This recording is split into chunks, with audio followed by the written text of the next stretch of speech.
Halo, jumpa kembali dengan Pak Guru. Hari ini kita belajar tema 4, subtema 2, kewajiban dan hakku di sekolah, pembelajaran 6. Sebelum kita memulai pembelajaran hari ini, kita terlebih dahulu melakukan doa. Berdoa menurut agama dan kepercayaan masing-masing. Berdoa mulai. Berdoa selesai. Guru sedang berbicara di depan kelas. Semua siswa melihat ke arah guru. Mereka memperhatikan setiap ucapan guru. Lani bertanya kepada guru. Guru melihat ke arah Lani dan mendengarkan pertanyaan Lani. Setiap orang wajib mendengarkan saat orang lain berbicara. Apa yang biasa kamu lakukan saat orang lain berbicara kepadamu? Yang harus dilakukan saat orang berbicara kepada kita. Yang pertama, mendengarkan pembicaraan dengan baik. Tidak melakukan kegiatan lain. Menatap orang yang berbicara.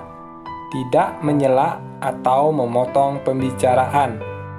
Jika ia membutuhkan jawaban, berikan jawaban yang memuaskan.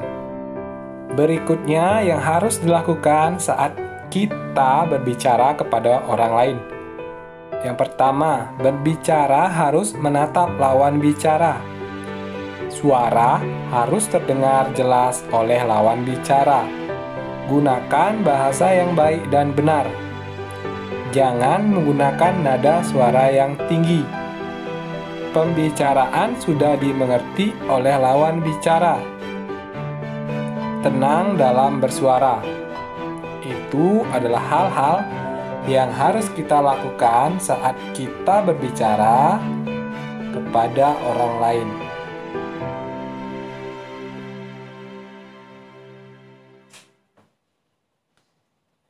Sekolahmu tempat yang menyenangkan, bukan? Semua warga sekolah menjalankan kewajiban dan haknya.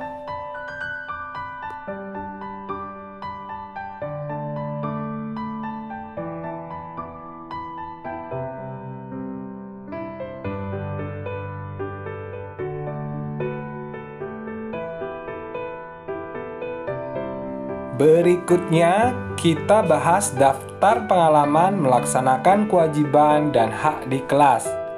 Kewajiban: mengenakan pakaian sesuai jadwal, melaksanakan tugas piket kelas. Apalagi anak-anak? Kewajiban kalian di sekolah atau di kelas? Menghormati guru dan teman. Membuang sampah pada tempatnya.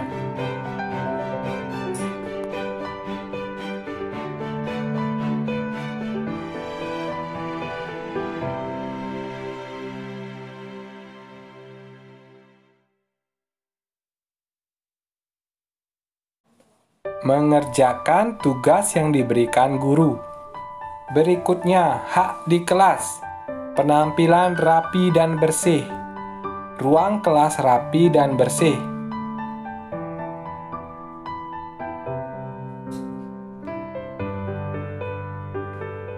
Dapat bimbingan dari guru dan teman.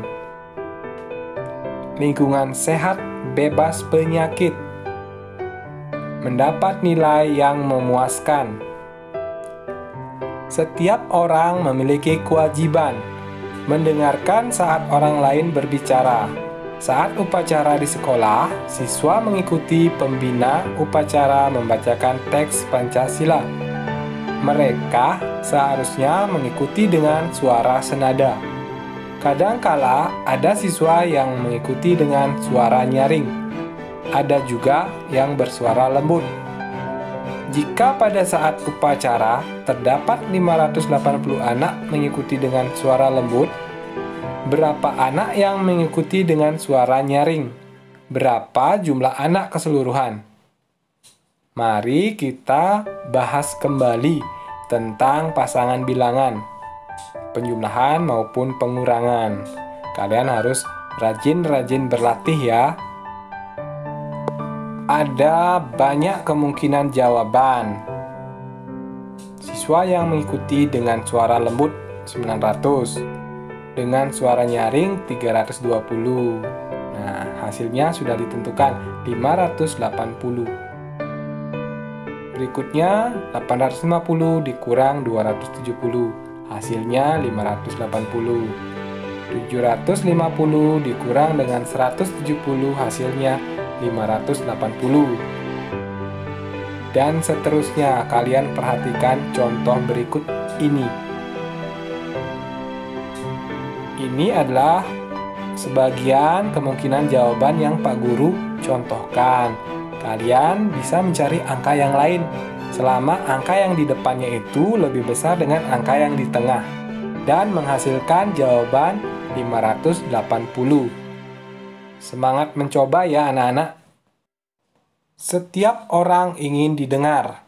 Setiap orang mempunyai cerita yang ingin disampaikan. Mereka memiliki hak untuk didengar. Kita hendaknya menjadi pendengar yang baik. Sebaiknya kita menatap mata orang yang berbicara. Apabila ada orang yang sedang berbicara, kita harus mendengarkannya sampai selesai. Berikan pendapat yang baik jika diperlukan. Perhatikan apa yang sedang diucapkannya. Jadilah pendengar yang baik.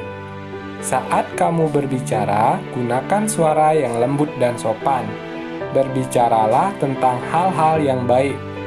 Berikan kesempatan kepada temanmu untuk menyampaikan pendapat. Mari kita bahas pertanyaan ini. Sebaiknya kita menatap mata orang berbicara. Apa maksud saran ini? Saat bicara, kita menatap mata orang yang berbicara karena dengan tatapan mata mencerminkan Anda menghargai orang yang sedang diajak bicara. Akan sangat baik jika kita mendengarkan sampai bicaranya selesai. Mengapa itu disarankan?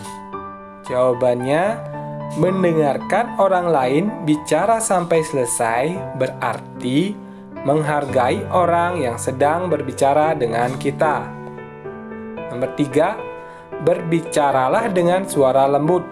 Maksud dari saran ini adalah kita harus berbicara dengan suara lembut karena jika kita berbicara dengan penuh kelembutan, orang akan segan dan mendengarkan apa yang sedang kita bicarakan. Sebaiknya kamu berbicara tentang hal yang baik. Maksud dari saran ini adalah saat berbicara sebaiknya kita membicarakan hal-hal yang baik dan menghindari berbicara hal-hal yang jelek karena dapat menyinggung perasaan orang lain. Yang kelima, berbicaralah dengan sopan.